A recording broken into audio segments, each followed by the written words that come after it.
Hello, this is Cheryl Gallant, your Conservative Member of Parliament for the Star Wars loving riding of Renfrew-Nipissing-Pembroke. May the 4th be with you. Last week, Bill C-11, the Online Streaming Act and Censorship Act, became law. Before the bill was passed in the House of Commons, the Conservatives made heroic attempts to limit the damage of this bill.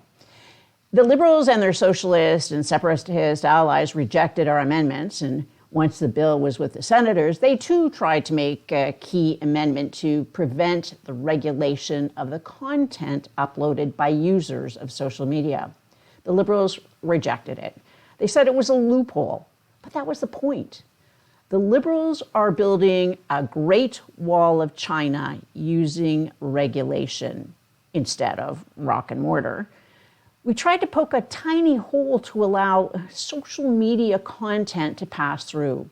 Conservatives tried, senators tried. The Liberals rejected all attempts to leave user content out of the bill. They want the bill to cover all uploaded content because they want to regulate everything posted online. But it's important to remember Bill C-11 was just one part of Trudeau's three-part plan to build the Great Canadian Firewall. There's also Bill C-18, which will break the internet. Google and Facebook will have a choice. They can either block Canadian news sites or they can split their advertising revenue with the legacy media. If they block news sites, Trudeau wins because fewer Canadians will see stories about his corruption. If Facebook and Google pay the shakedown fees, Trudeau gains incredible power over any media outlets who sign up to take the payoff. This is a Liberal coin flip. Heads, Trudeau wins, tails, you lose. Part 3 is the Online Hurt Feelings Act. This will be the silencer. With Bill C-11, the censorship is a byproduct. The Liberals' real goal is to collect more spending money with Bill C-11. But with the Online Hurt Feelings Act, they plan to introduce purely a censorship plan, and it will silence anyone who strays from their narrative. Just last month, we learned the government had tried to get social media companies to censor a story by Sun columnist Laurie Goldstein, which was critical of the government's plan to accept nearly all refugee claims, even when fraud is discovered. Now, if Trudeau is able to pass his Online Hurt Feelings Act, anything someone finds offensive will be subject to censorship and worse. To avoid massive fines, social media companies will always err on the side of censorship. The Liberals will have the power to label information, or label anything as misinformation or disinformation, and have it pulled from social media. Remember in March of 2020, when public health officials warned against wearing masks?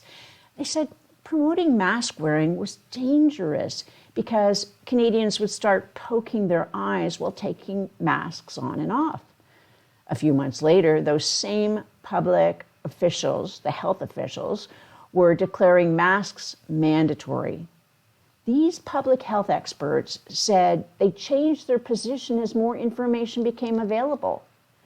But that's the whole point of freedom of expression and freedom of thought. If some bureaucrat decides promoting mask wearing as misinformation and has the power under Trudeau's Online Hurt Feelings law, then any new information in support of masks would have been suppressed.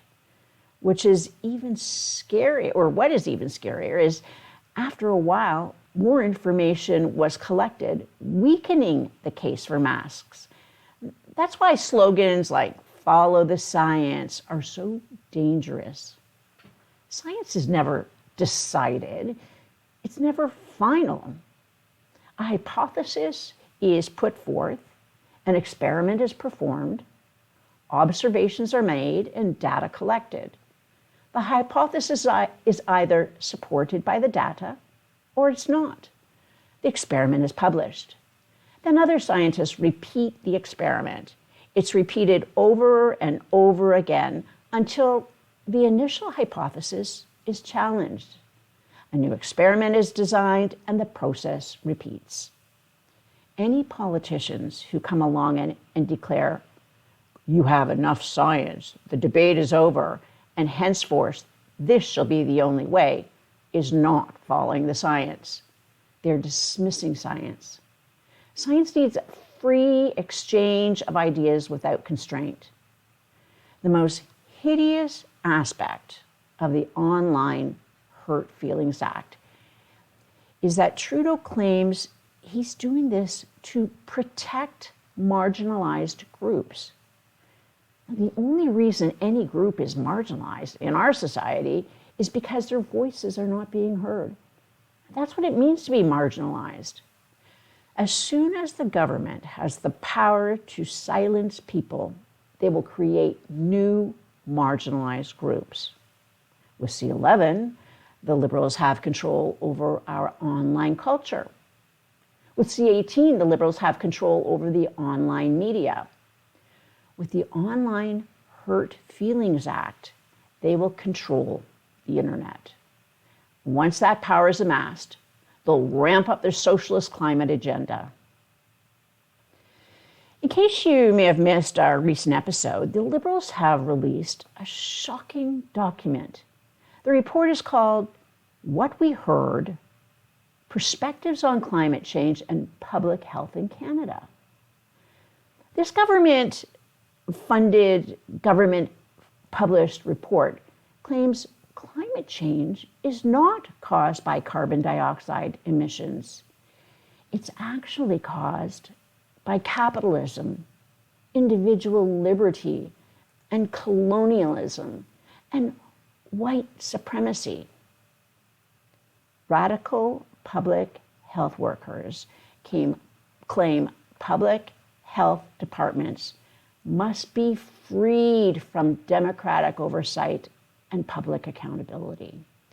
And once they are free of having to give any answers to the public, they plan to socially stigmatize capitalism and individual liberty. Other than one story in Blacklock's Reporter and one other story in the National Post, the legacy media have been completely silent on telling this telling report. Either they agree with the radical agenda and don't want to give it any publicity, or they're too afraid to report it for fear they'll be cut off from the Liberals' C18 gravy train. This week, the Liberals announced their plan to ban more firearms. They tried to ban firearms using the democratic process, but that backfired. They introduced a bill banning buying and transferring handguns. Then they amended the bill to ban thousands of popular hunting rifles. After hunters across the country spoke out, the NDP abandoned support for the amendments. Then the Liberals withdrew their amendments. So they tried passing their gun bans through Parliament, and Parliament rejected it. Now they have a new plan to circumvent Parliament. The Liberals are planning to create a new committee with the power to ban firearms. The Liberals will appoint radical anti-firearm activists to the committee. The committees will be held in secret. The committee meetings will be held in secret, and the committee members will be unaccountable. There will be no appeals to their decisions. This is another way for the Liberals to dismantle our democracy. Instead of decisions made by elected citizens, the decisions will be made by unknown technocrats. If you oppose any of this authoritarianism, the Liberals will accuse you of wanting to use military-grade weapons and make them legal. The Liberals are still using the racist dog whistle assault style, but they have now added military grade to their propaganda arsenal. The goal is to paint firearms owners all being potential mass shooters. It won't be long before the Liberals suggest anyone who wants to own firearms are racists and sexists who hold unacceptable views. During their anti-firearms press conference, disgraced police chief Bill Blair once again lied when he said Canadians do not have the right to own firearms. And it's chilling that someone like Blair, who was able to rise through the ranks and become the chief of police in Canada's largest city, would say this. Thomas Jefferson and George Washington did not invent the right to bear arms. The right to bear arms was first established in England, although only for Protestants. Eventually, it was incorporated into English common law, and the new Americans codified it into their constitution. When Canada's constitution was first passed, it did not codify our legal rights because they didn't think they had to. Canada simply adopted English common law. Fundamentally, a firearm is no different than any other property. You have the right to own any property. The government can place limits on that right, but those limits have to be reasonable in a free and democratic society. Any restriction on your right to own property must be reasonable and have been passed democratically. Trudeau's secret committee of gun grabbers is not democratic. And now that Trudeau has stacked the courts and the strongest defender of property rights on the court has been suspended after being assaulted, our property rights are in grave danger. Part of Trudeau's 30 by 30 slogan is his plan to grab 30% of degraded land currently being used by humans. This is not the same as his promise to protect 30% of wilderness by 2030. Much of that land is Crown land or part of a land claim negotiation with First Nations. What the Liberals mean by degraded land is the land your house sits on, the land used for farms and roads. They've already implemented plans to restore lakes and river levels to their historical highs and lows.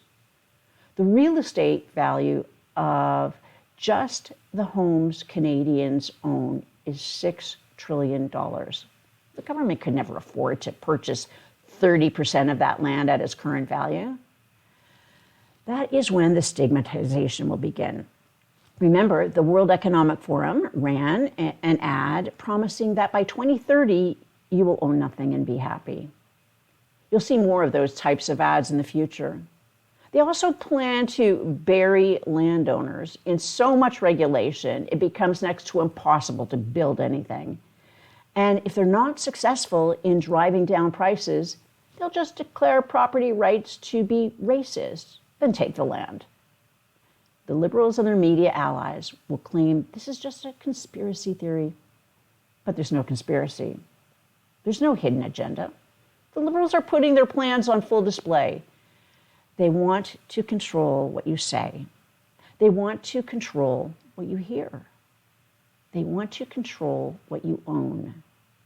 They want total control. So what can you do?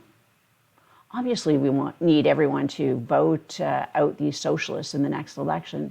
But in the meantime, we need to persuade more Canadians. We also need to protect our civil institutions. And the best way to do this is to volunteer. And not just volunteer at election time, although that's important. We need people to volunteer with local community groups. If all common sense Canadians expand their social circle by 2 people, we will be able to win a strong, stable, national, conservative majority government. Only with a strong majority will we be able to reverse Trudeau's socialist agenda. Live from Ottawa, this is Cheryl Gallant.